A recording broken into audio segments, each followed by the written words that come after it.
This show is part of the HeadStuff podcast network.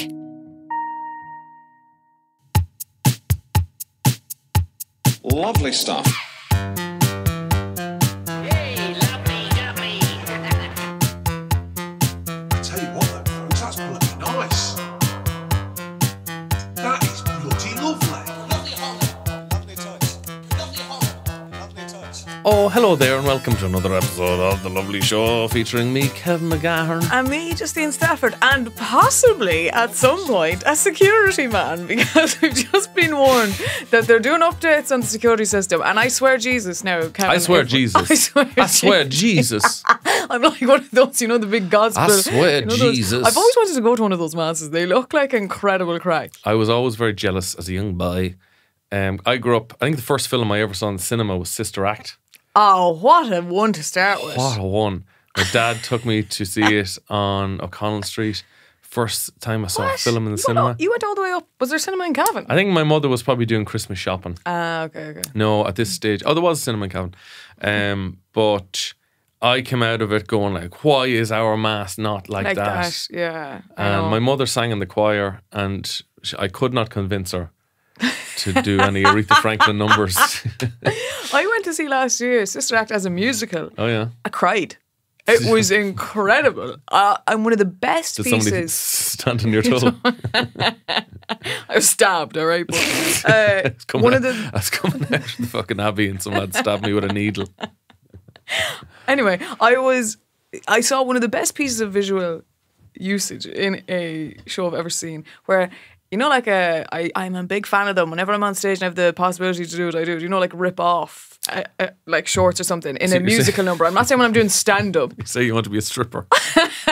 I mean, look at but they basically had a guy in a costume as a police officer, and they ripped it off because he's a dance number halfway through, right? But then at the end of the dance number, they ripped off the outfit again, and he went back to his police uniform. Whoa. You're saying he put on a police uniform, then a dancer's outfit, and then a police uniform over that? As in, so he was wearing 3, yeah. Wow, so he must have been fucking I boiling. was roasting, absolutely. But the payoff was phenomenal. I like honest that. to God thought it was incredible. I know what you mean. There is something very special when you see clothes ripped off somebody on stage. Oh, it's And amazing. they've got another costume. And they've another one underneath that. I'm like, I did not see that coming. I've never seen that, like a double rip off.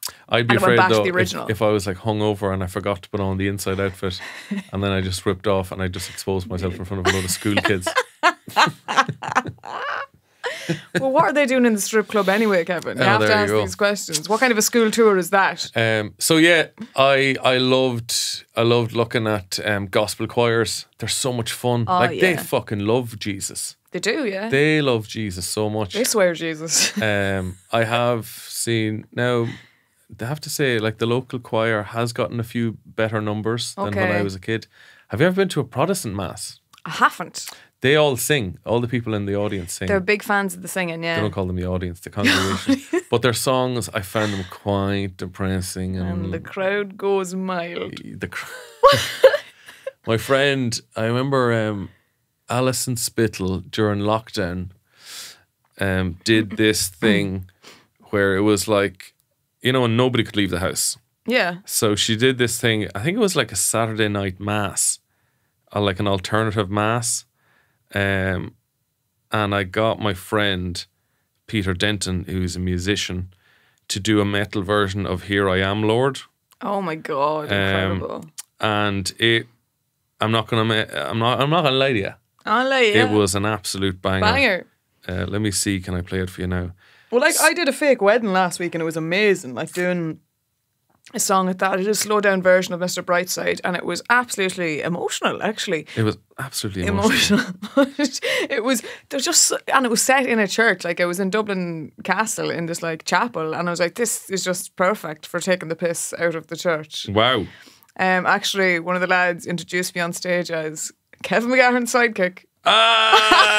And I said, that's rich coming from fucking God's sidekick. We had some He's fun. not even God's side, he's God's hype man. Yeah. He's Flavor Flav. Well, he is in those gospel churches. Here, Jesus, he's doing no favours for him. So here is Here I Am, Lord by A Holy Terror, also known as Peter Denton.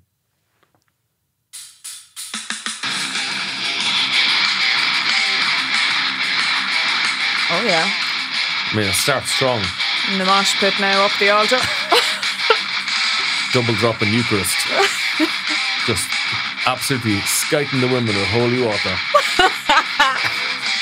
Got a holy water wet t-shirt competition.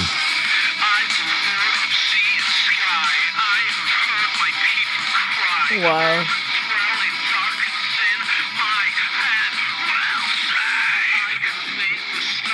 It's a banger. It's really just the chorus, I know, so I'm waiting for that. You're waiting for the chorus a bit. But this is one lad playing it all by himself. Wow. Here comes the fucking chorus. Oh, he's coming, Lord. He's coming. Here we go.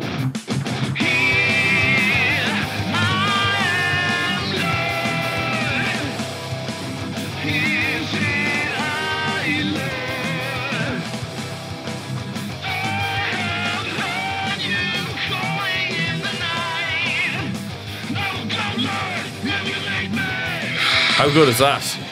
Holy Jesus. So you can find that on YouTube. Here I Am, Lord, a Holy Terror.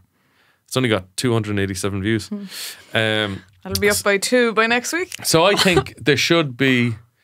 I think bit more of that, I think a the bit Catholic pizzazz. Church needs to grow. Did I think you? it needs to move with the times. I think we need to have metal mass.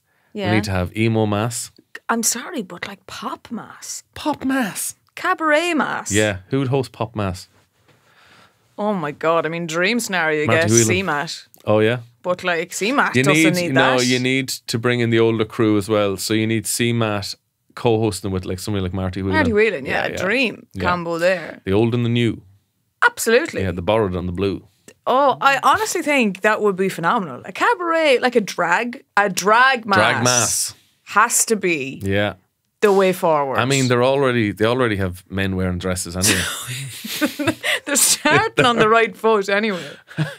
The altar boys, the things you could do. We did an altar, Emily Bradley last week at the show, stripped down as an altar boy in the show. Wow. Yeah. Like I never understood homophobic priests because mass is so theatrical. It absolutely You're is. wearing a big long dress. You're and asking like, us "Here's to my eat a big man. You're asking us to eat a man. For the love of God. swinging around a big smoky yoke. Ooh, atmospheric. Places, people. It really is. You're just so, standing up, you're sitting down, you're on your knees. They know right well. Like, I just think they need to lean into that. Let's not ignore it. Yeah. I'd be there every week if that Yeah. was the case. I think the Catholic Church needs to have a sit down with some influencers, some young people, say, how can we move with the times? Yeah. I think drag mass is the way to go. Now, I do think you still have an issue where people will be going for the crack and like the theatre of it. I don't think people will be going because that man, Jesus, he's my man. What? You know, you wouldn't be going because you believe. I disagree. If you look Yeah. at gospel masses, the get songs really into it. the songs are great. People are clapping, they're jumping. I think you'd like, you know, the way people go to like kneecap gigs Mm-hmm. and they come out and they're ready to free Palestine. They're ready for the 6 Yeah, counties to get back. inspired, yeah. I think music can go a long way to inspire Oh, people. you think about like, what was the last song you cried to? Oh God, it was yesterday. Yeah, I But I cried didn't to quite the cry. It's song. like sometimes if I love a song so much and I start singing it, I'll find my voice cracking because I'm like, God, I love this song so much. Can't even remember what it was. Yeah, I mean, I cry at a lot of songs anyway. I listen to a lot of artists. I love a good lyric. It'll just break me. But if Phoebe Bridgers has a song, Funeral, it's called, but it's about her singing at a boy's funeral who's a year younger than her. I'm like, that's obviously going to make pretty me sad. cry. But my God, lyrics. I mean, I love melody. I love all that. But lyrics, if I get a good lyrics. lyric now, Yeah.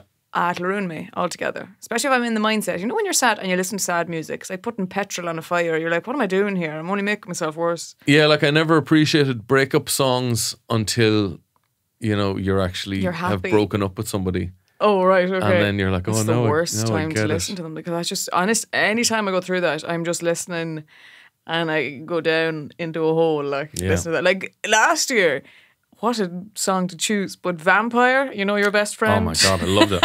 Loved it. That, and I was going through a bad time then, and I was like, yeah, this describes that prick perfectly. But I'd be like on the floor crying it. I'm like, what am I doing? I was 29 at the time. I'm like, Stafford. See, I remember listening to a lot of this country guy called Lee Hazelwood, and it was just a sad country man who just was on the beer because he was sad. But then also Alanis Morissette to balance it off. Yeah. You need a mix of two. I remember when I was. Did you remember like your first heartbreak? And because you've never experienced it before. It's like puppy love. It's not like real heartbreak, but in your mind and your feelings at that point, you think this is the worst thing in the world because you've never experienced it before. The song I went through at that point was "Stop Crying Your Heart Out" by Oasis. Quite literal. Wow. Yeah, and I just had to. That was like my. I remember being invited to the Debs by a girl. And then she went off with another lad at the Debs. Now that wasn't uncommon. Was her Debs. So I didn't know anyone there. Oh, that's grim. I was like 17 and I just went to the bar and just drank whiskey because I was like, this is what you do. And I just got ossified. Good Lord. And I remember like having a little sleep in the toilets. Yeah. See, I didn't drink. I mean, I didn't drink till I was 18 anyway, but I could not touch whiskey. Like, it was only when I was 26 I developed a taste for it. Yeah. I really couldn't. Even when people would water it down, I'd still be like, I can't drink that. That's absolutely vile. I was a big fan of Jim Morrison and he drank... Johnny Walker, no? No, the other Jack Daniels. Yeah. So I'd like be swigging Jack. Yeah, JD and Coke, a lot of people used to get when we were that age. Just the ice, baby. Do you know what? I can't. If I put whiskey into like a Coke now, I could not drink it. I think it's disgusting. I have to drink it straight. Yeah. Well, that's the only way to do it. Absolutely. I remember even I was in, I don't know where I was, but I was with someone who was getting ice in it and the barman was so pissed off. And I was like, it's not for me. I'm the one drinking it. It was fancy whiskey, was it? What was it? I was getting a Balvenie. Yeah, it's like a gorgeous Scottish whiskey. Yeah, you don't want to be. But I wouldn't do that. It was a Jameson, which is just as stunning. I'd never put ice into it. I was at a restaurant last night. Oh. Have you ever been in a restaurant? What? It was a Scottish delicacy. Have you ever been in a restaurant? It mostly happens in Dublin, and it's kind of like hipstery restaurants where you sit down. And now this didn't happen last night, but it just reminded me. I remember going to this. It was a fucking burger joint, and this there was a DJ in the restaurant. Straight away, I'm like, this is a joke. It's like bright outside, and there's a DJ spinning tracks, and the menus were in old VHS. No, that's pretty hipstery as well. Yeah, I've been to that. The menus were in old Dandy Beano annuals. Yeah. And the guy came down and he just looked like he did not want to be there. Shocking. And like his pants were so low, you could see his pubes. He was wearing a child's t-shirt. And he was like, hey, so have you been here before? I hate that question so much. I was like, no. I've been in a restaurant before. And he's like, well, do you know how we do things here? And I was like, let me take a wild swing. Yeah, I know. You've got food. You're going to tell me what food you can make, and then I'll pick out the food, and then you go make it, and then I'll pay you money. What do you expect to happen in this? And it's always like a really stupid thing. No, well, actually, you select and we eat it. You're my bitch now. That's the only way. It's like, do you know how we do things here? It's like, you actually make us food. Like, what? Oh, I'm so glad you told me. Yeah.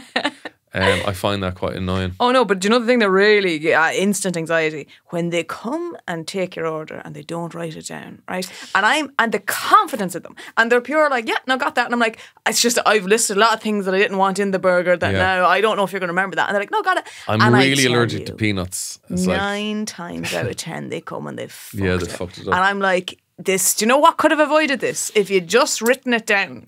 We're not going to respect you any less. I don't respect you for doing that. You just put me on edge until my food comes. I'm like, point proven. You should have wrote it down. Like, what are you trying to prove? No one likes that. I think it actually puts people on edge when they just don't write anything down.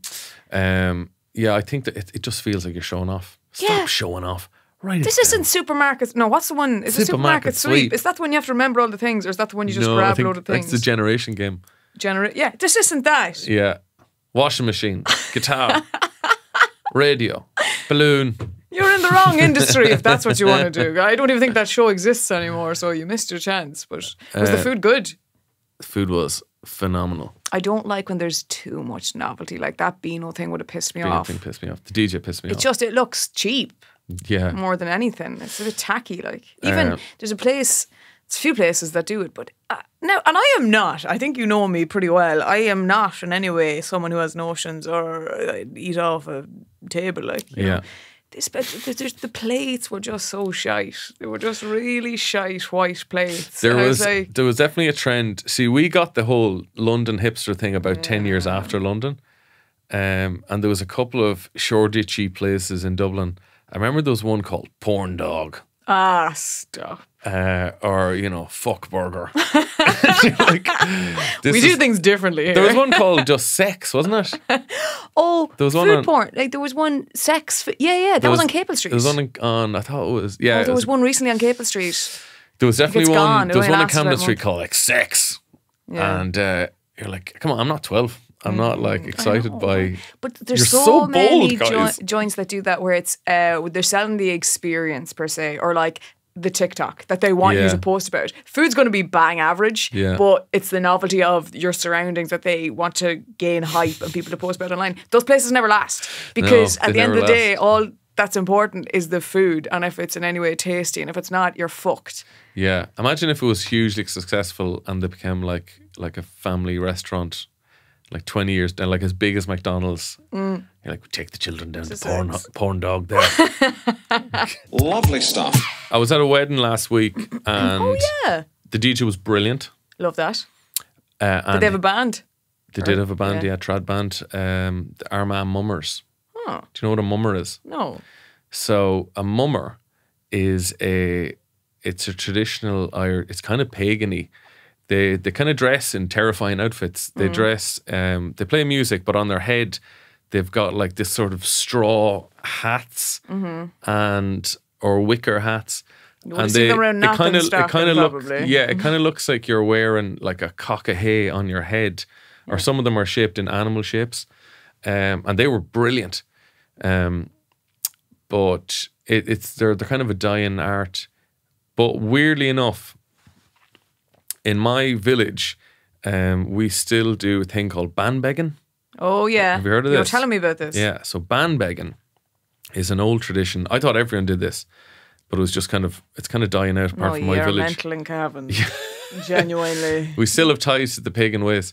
So bandbegging, when the bride and groom come home from the honeymoon. This is insane. A load of men from the village arrive up to their house wearing straw masks and covering their faces, and they steal the woman.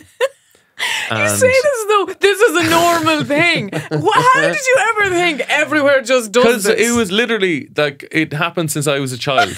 Every time somebody got married, there was bandbegging. And ban is obviously BEAN for woman. Yeah, of course. And one guy says to the groom, he reads out a poem or something, and then he makes the groom bid for the wife. So he's like, all right, how much are you going to pay to get the wife back? And he's like, I don't know, like 120? No. What do we think, boys? Will we take that? No. 150. What do we think? No. 200 quid. Okay, we'll take that. And then they take the woman. Like my wife was put into a cage on the back of a trailer and driven to the pub. And everyone goes into the pub playing music, throwing straw everywhere. And then the husband goes in, puts 200 quid behind the bar, and then they drink the money. Oh my God. And it was dying out. And we did it for my honeymoon, after my honeymoon. And then the young lads have started doing it again. So it's but anyway, so at this wedding there was a DJ and he did not take requests. Stop. Now the DJ was excellent and he played really, really good tunes. You're at a wedding. But I agree. I agree with him. Know your crowd. Yeah. If you're booked for a set on a night in a club, sure. If you're a DJ that takes that, now they should still be taking requests. I'll give them a little bit more leeway that way. But at a wedding where you've been paid to come and perform for a family and their friends. Look, Justine, you're there to do a job. You have skills. Yeah. I think put the trust in the DJ that he's gonna know what's a good song to play. He played class songs. But my friend gave me this. This was a list of band songs. Here's a wedding DJ. I've since last week's episode, people have been sending me links. DJ Eugene McCauley is doing a show. Oh, no way. Yeah. Eugene, we're going to be there front and centre. I will be there. So this is a DJ, and he's given a blacklist of songs that he will refuse to play. Oh, okay. Can I guess? You can. There's a lot, is there? There's a big load. Okay. But like there's classics here that I'm like, come on, Eileen, if he's not playing that. Okay, here's a list. Ed Sheeran, Galway Girl. No, so fair. Rihanna featuring Calvin Harris, We Found Love. Okay.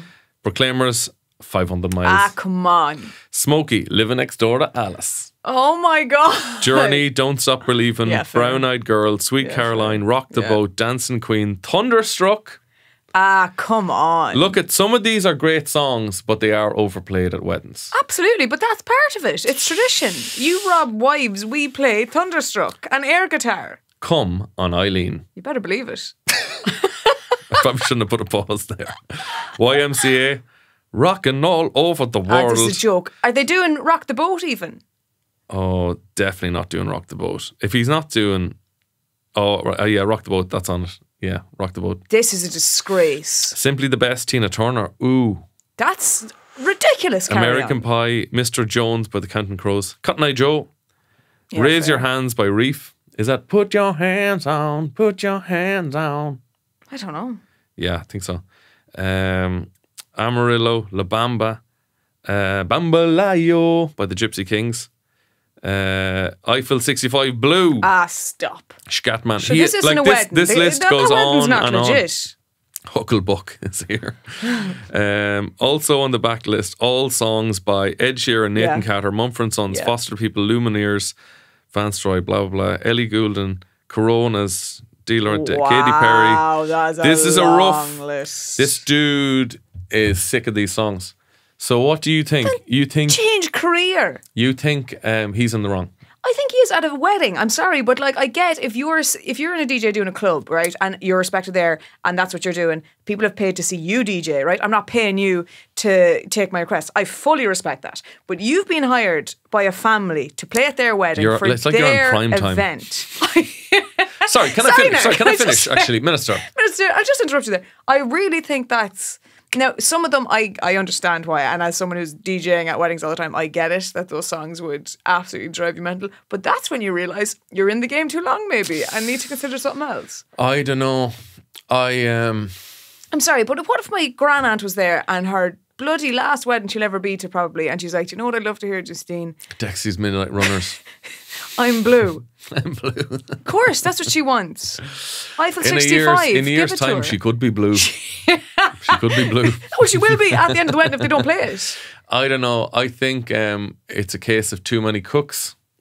I think if every bollocks wants to hear a song, it's going to be a bit all over the place. Yeah, but that's part of the fun. And like you meet a fella at it and you're like, oh, I'd love them to play that song. He's like, I'll get them to play it for you. And I'm like, oh.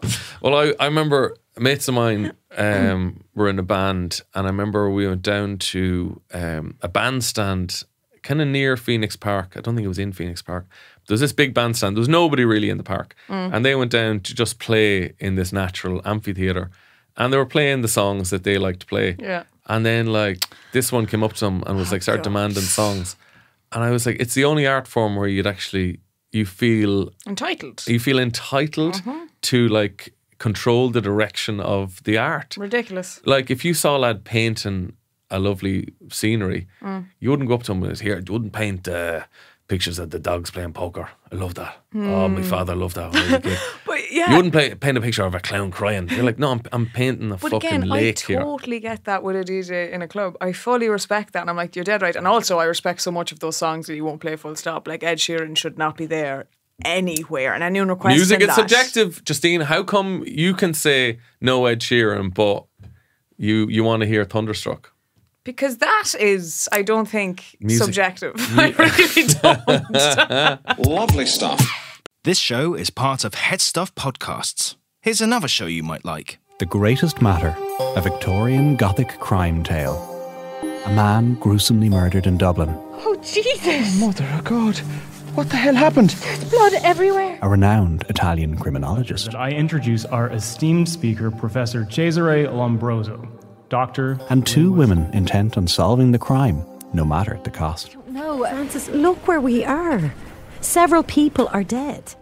A murder with disturbing connections to the occult is being covered up. We need to find the murderer, and we need to make sure this was the work of a madman. And the identity of the murderer may have profound implications for the very nature of life and death.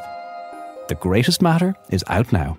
But that's why it's nice. A lot of weddings now are getting smaller. A lot of people are weeding out the like third grand removed type scenarios where, you know, I think traditional weddings anyway would have been like, you have to invite your grandaunt, you know. Now I do love all my grandaunts, thankfully, but...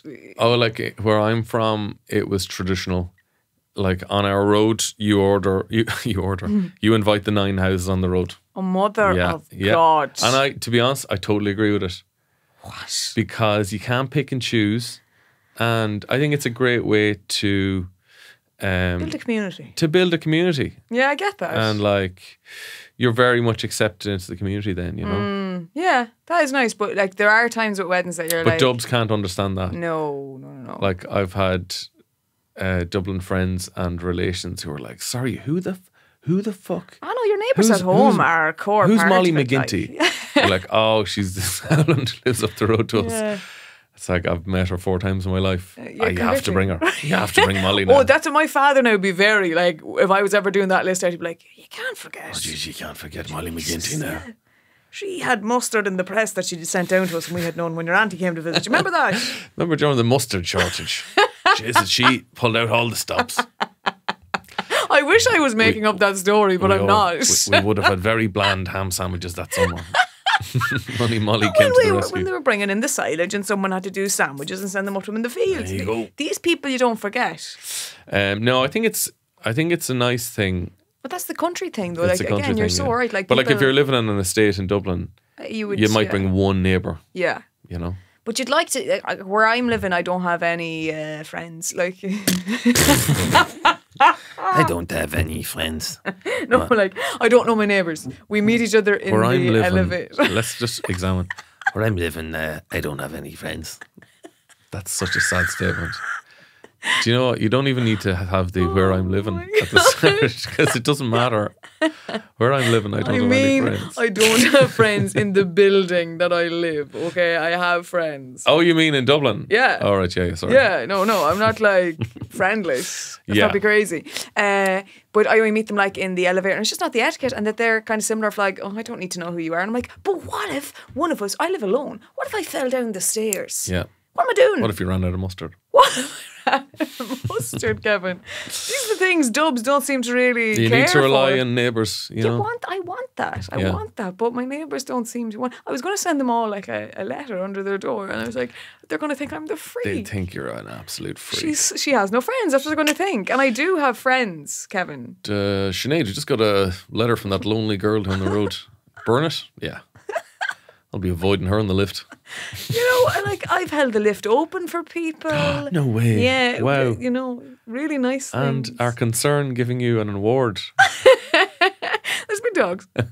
Big dogs. But yeah, it's just something that then when you go home to the country, I bloody love. And I'll be at home and I'll pass everyone on the road when I'm out driving and wave at all of them. And you're like, ah. Sometimes I'll start waving at people within a 40-minute radius of my house at home. Mm-hmm. And like when I hit basically Ballyhaise, oh my God, I'll start waving at people on the road, and Siobhan's like, why do you wave at that woman? And I was like, I don't know, I just felt like she needed a wave.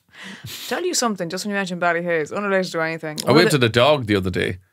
I was driving home and there's 2 dogs and I waved at them, and I was like, I caught myself going, what are you at? The dog on our road. But I felt like that dog would talk. Oh, he'd have stories. If you didn't wave. Jesus, he'd have stories. Jesus, Cavan McGahern passed me on the road there. Jesus, didn't wave for me at all. Spreads the word to all the dogs. Piss on his car. There you go. You know? The last thing I want is a cabal of dogs after me. Oh, the brake pads are chewed right through. But Ballyhaise, one of the best curries I've ever had in my life. Really? In the college. Huge Indian contingency in Ballyhaise. In the agricultural college. Wow. I was down there on a tour, and I still to this day remember it, and it just tasted like home. Like it wasn't like fancy coconut milk or anything like that. And I hate coconut milk in the curry, by the way. I think it's a cop out. I think it's a fucking joke. And people that put it in soups as well, you're having a laugh. That's a smoothie. Thing about ordering a curry down the country, it's you have McDonald's to curry sauce. tell.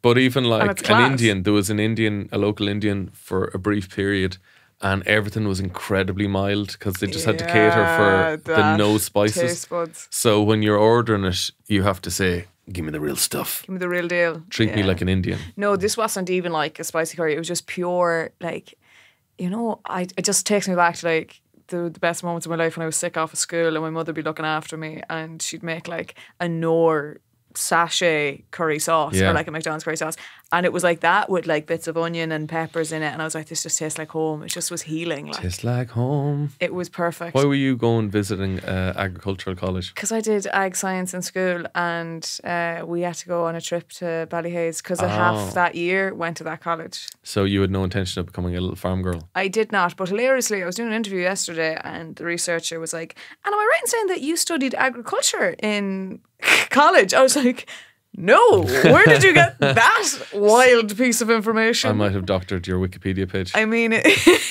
the thing is, you hear that, you don't question it. You're like, that checks out. It says here you were squeezing bulls throughout your 20s though. I remember though, I found ag science very tough because whatever about being from a farm, I wasn't throughout my teens like out on the farm actively all that much. But the teacher knew I was from a farm. You're probably too skinny to stand in a gap. Hilariously, yeah. When I was 10, 11, 12, there was no better woman to stand in the gap. You do the work of two children, Justine. Good woman. There's no bullocks getting by you. Then 14, you're like, the wind did take me out when I was 14, like, you know. But the teacher knew I was from a farm, so whenever there'd be a question, like, Justine, you know the answer to this one, and I'd be like, not again. I haven't a fucking clue. But like terms as well, like bee stings, that's called colostrum. That's actually you're not scientific. saying bee stings. Beastins. You're saying beastins. Beastins. So, now, the thing is, in Meath, we'd say it more bee stings. Would you? Yeah, there's variations on it. I've done some research. Beastins. Beastins. And that'd be in our freezer at home. Just like, it's basically the first bit of milk that comes out of the cow after birth because it's full of nutrients. And sometimes the calf isn't well enough to take it. It's primo milk. It's so the best. You freeze it. But we'd be defrosting milk for ourselves. And by chance, the odd time, it's roulette.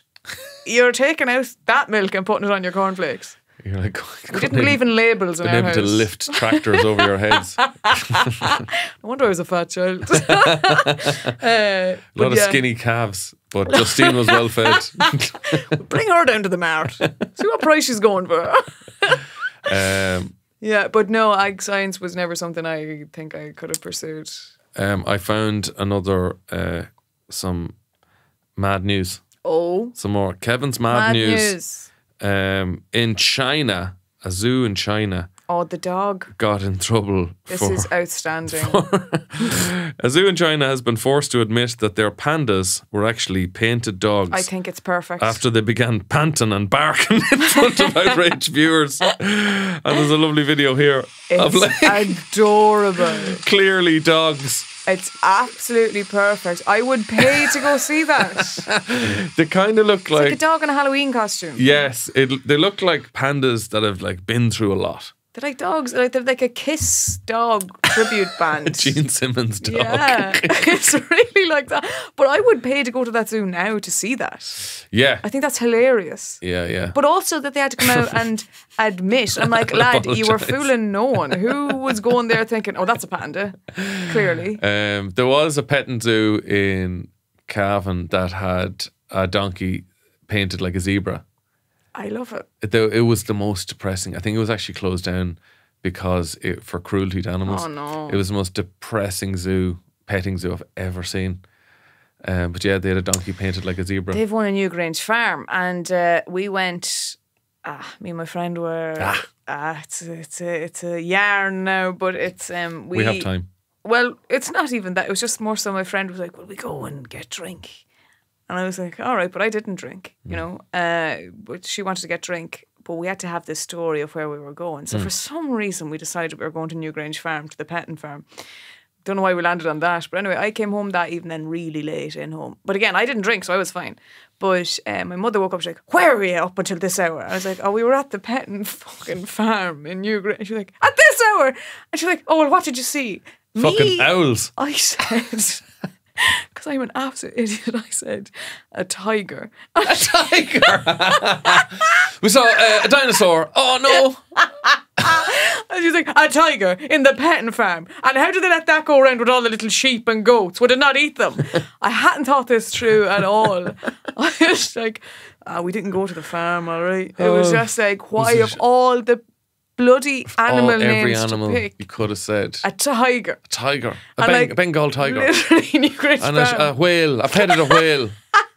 Like, it's literally just little lambs. That is the entire thing. And I just went with tiger. Famously pettable animal, the tiger. In Ukraine, just have them in Meads. They There wander was, around. I remember there was a story in Cavan about 20 years ago. And it made the news. And it was... this isn't the bull going into the bar, is it? No. Have you seen that footage in Cavan? This was before that. This was some lad had a panther. Oh, stop. And released it, or else it escaped or something. So the panther got out. How do you get a panther to Cavan? Oh, you'd be surprised. Remember there was a lad who had a house full of dangerous Tell about spiders. the curry in Ballyhaise. So this panther got loose and it was going around frightening farmers. And RT News went down and interviewed a farmer who saw it.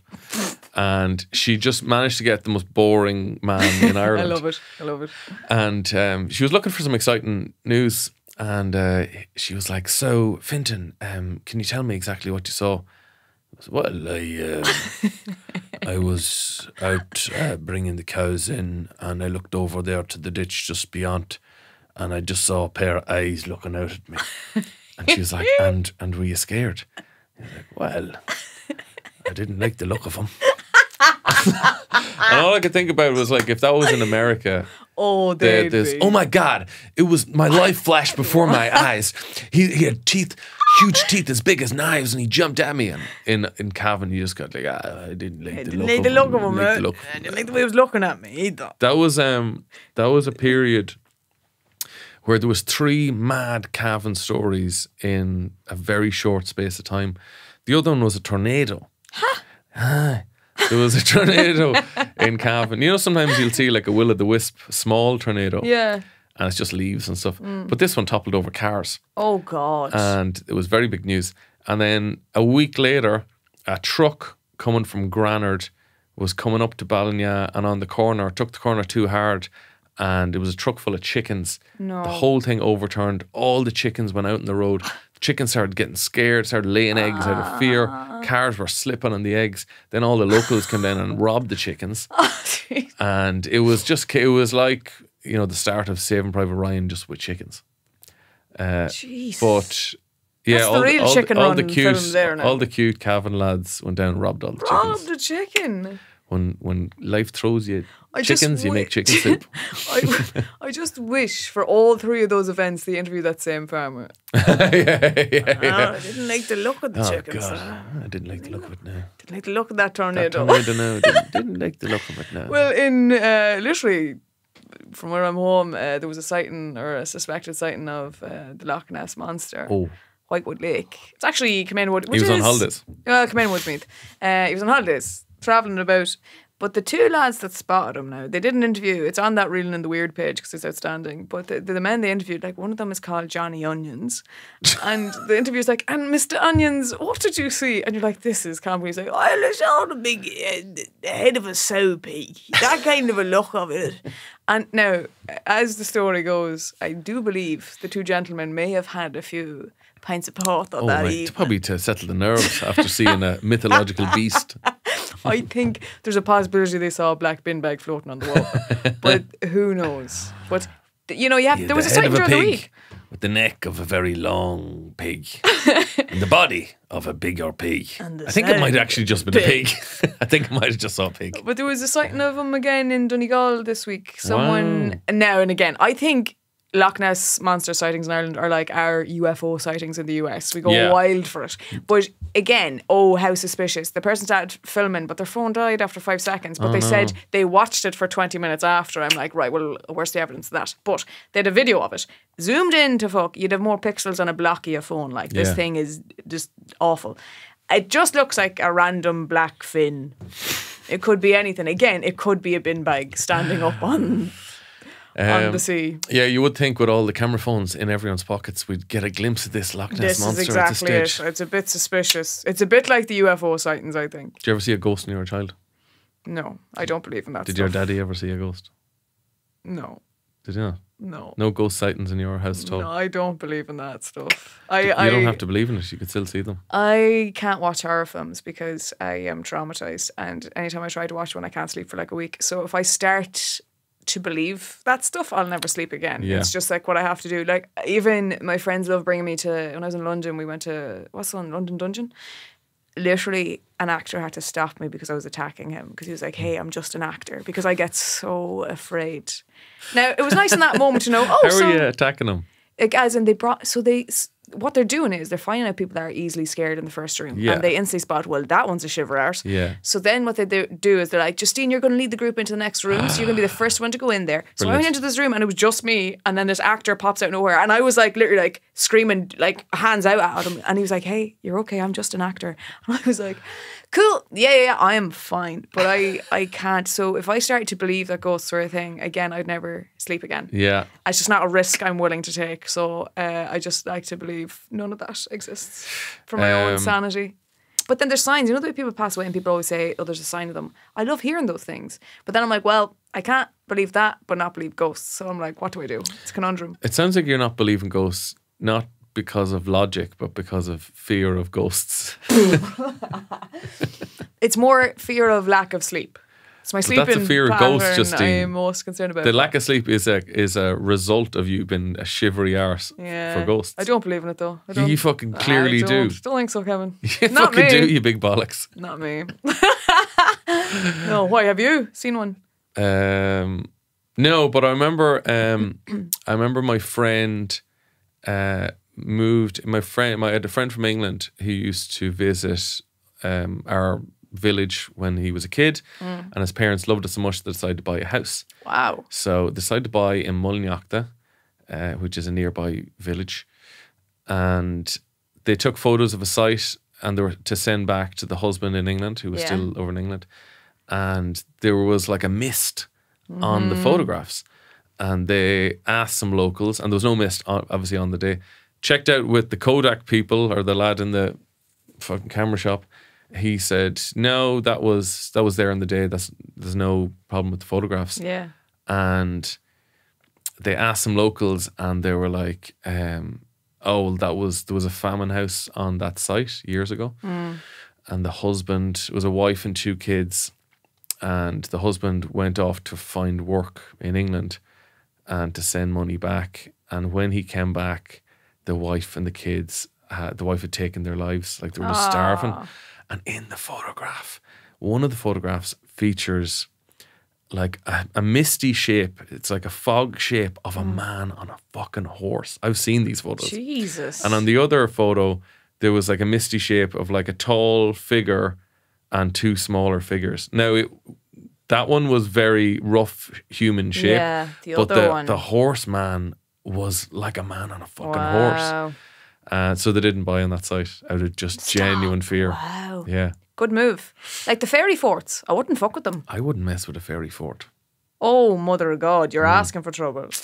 And people are vandalising them for They're like crazy. Those weird, people are playing with fire. They're playing with fire, man. You don't fuck with a fairy You fort. don't fuck with a fairy fort. No. Have you been taught nothing in school? That'd be a good idea for an Irish horror film. Like somebody Don't builds fuck like a with the shopping fairy centre on a fairy fort, and then just everyone gets killed. No, honestly, there's something going on there. I don't even look into it. So Yeah. none of my business. I do like how we're the only country probably in the world that like our government and our government and like our roads authority will actually respect. Yeah. Like we'll build a bypass to a fairy fort. Yeah. Just like, well, it's 2024, but I'm not fucking with a fairy fort. This is the thing, But I love that. It's like a respect to the even tradition of them, and like that I'm like, that's so lovely that Ireland have some backbone to an extent to not give into that. I mean, we're also preserving historical sites. That's great. Lovely stuff. Do you know much about Irish folklore characters? Very little. Well, everyone knows the leprechaun. No. Well, the leprechaun myth. Oh, right. Him as a thing. I don't mean a leprechaun. So the leprechaun has a cousin, and it's called Clurachaun. It's a mythological first cousin. So their parents were brother and sister. a cousin to the leprechaun, meaning that they are often compared to and even confused with each other. Easily done. Easy mistake to make. Cluricauns and the stories about them are most often found in Munster, Ireland's southern province. More specifically, however, they're found in wine cellars. Oh, amazing. So he's the cousin no one talks about because he's a problem with the drink. I think the only thing that separates the leprechaun from the cluricaun is the cluricaun's just a bit of a pup. And loves the pints, loves drink. I mean, the leprechaun is depicted as that entirely. Now, I assume just the cousin, he was a bit too fond of it. So, here we go. You need to, first of all, if you see one, you need to double check whether it is a cluricaun or a leprechaun, because a leprechaun would be very insulted if accused of being one of their drunken cousins. Stop. That's interesting. Now, if I was mistaken for my drunken cousin, I wouldn't be offended. You would just. I wouldn't. Depends how drunk your cousin is. I have the same laugh as my cousin. It's really weird. It's very cool. A cluricaun, however, is easily differentiated by his attitude and fashion sense. They favour reds and plums over the earth tones of the leprechaun counterparts and have the attitude of a ragged fop rather than the honest worker. A ragged fop? What would that be? So a fop, I think, is like a dandy man. Saying another thing, I have no fucking clue what it is. This is great. A fop, it'd almost be like, I think, a hipster of its day. Okay. But in rags. They also tend towards having a healthy dose of facial hair, whereas a typical leprechaun is clean shaven. Don't take your eyes off them. One of the reasons they're confused with the leprechaun is that they share the same trait of disappearing if you look away for even a second.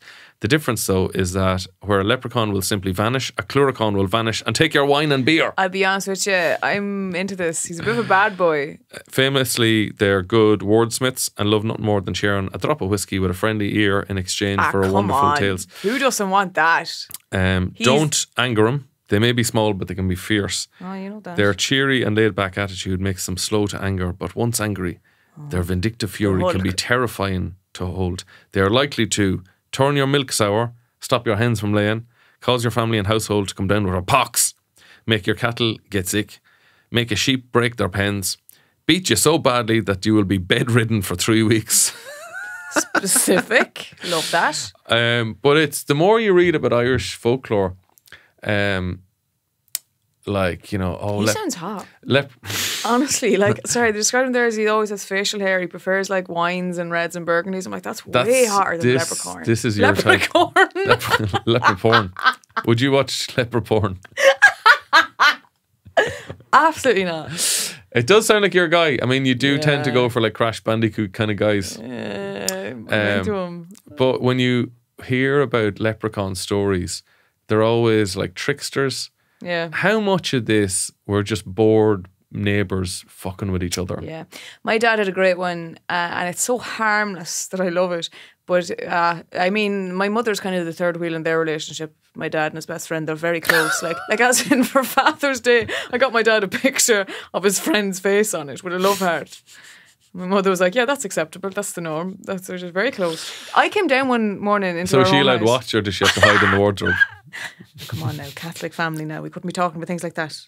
God forbid. But I came down one morning and Jimmy was in the kitchen. I turned around. He was wearing an apron. He goes, Justine, do you want a sausage? And I'm like, what is happening? Is this my dad now? They're like inseparable. But they're always playing. Justine, sit down. We need to have a very serious talk. You're not going to be seeing your father again. When a man loves a woman and then that man also loves another man. The relationship is purely platonic. I'm not going to badmouth my father here. A lovely man. But my father loves playing jokes. They're always trying to get one up on each other. And my dad did a lovely one that's so harmless.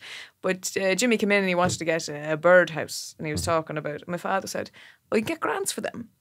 And the thing is, there's so many rural grant schemes. You're like, yeah. She's like, oh Jesus, Greens, can you? The Greens brought in. And my father said, yeah, but only on the it's only on the birdhouses you get if they have windowsills put into the little birdhouses. So Jimmy went in to the county council to ask about the grant for the birdhouses with the windowsills and if he needs to build that himself or is there a specific shop that can buy them. And literally when he was in there, they said to him, the birdhouse thing. And your man behind the till was like, who the fuck told you that? And in that moment he knew. He was like, and he just said to them, I know now. I leave this. Good luck. Stafford. Stafford. Oh, Justin Stafford strikes again. But it's so harmless that it's believable. Hey, my name is Justin Stafford. Welcome to Bollocks. Today on Bollocks, we're going to be acting the bollocks with my friend. What's his name? Jimmy. We're going to send him out for a long stand. By the way, kids, don't try this at home. See, Jimmy be clever. Jimmy wouldn't fall for the normal ones. I think it was that this, like long stand, he wouldn't as fuck. Yeah, He's a builder or was back in the day, so he'd know all those. He learned that when he was 14. I need to find out what's the latest one Jimmy's done on my dad, because they're always tit for tat like on it. There's always one doing back, so he gets my father as well at times. It's a lot of fun with them. Isn't it so wholesome though? Like I want to be at that age and have my best friend and we're still hanging out and playing pranks on each other. Playing pranks. Because that whole concept of like, oh, you need to find someone to grow old with is bollocks. It's like there's the alternative of like, no, you need to find someone that you can stay young with for life. And I'm like, that's what it is. That's a lovely sentiment. But it is. Like that's, because you don't want to get something serious and then you're just fucking, dry and doing nothing with your life. You want to have someone that you can be young and have the crack and stay young. Your mum's alright with all this? She is. No, they're lovely. I think actually Jimmy kind of, when me and my brother both left the nest for college, I think Jimmy was a nice little substitute in, because they'd be very quiet. Jimmy, would you put on Justine's old school uniform here and watch the match with me? Jimmy's a phenomenal musician. Could play any instrument. He's gifted. He'll gig a lot in Cavan pubs.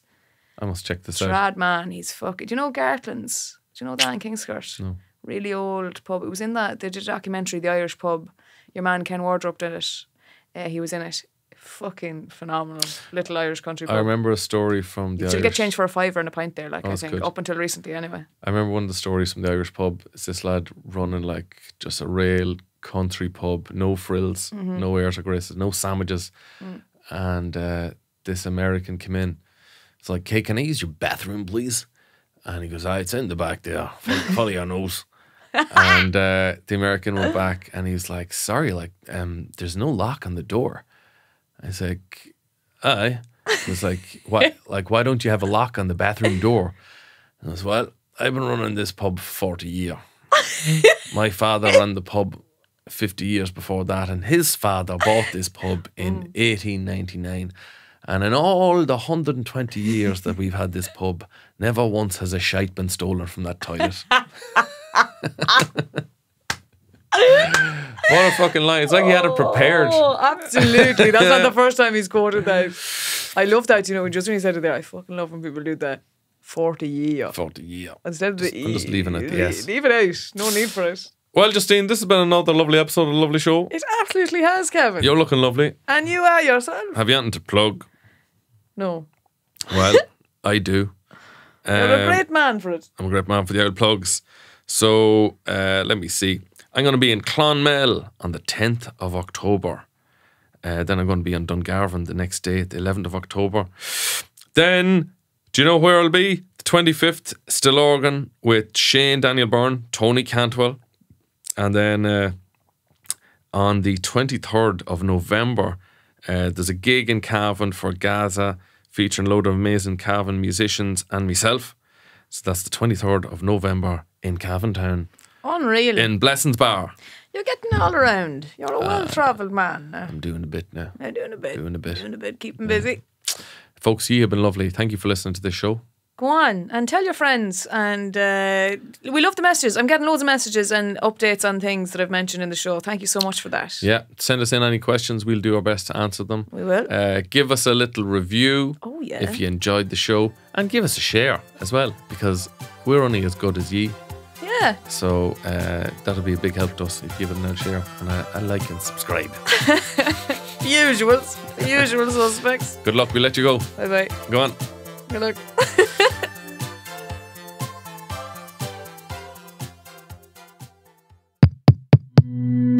This show is part of the HeadStuff Podcast Network, a hub for the creative and the curious. Shows are produced in association with HeadStuff and the Podcast Studios Dublin. Find out more or become a member at headstuffpodcasts.com.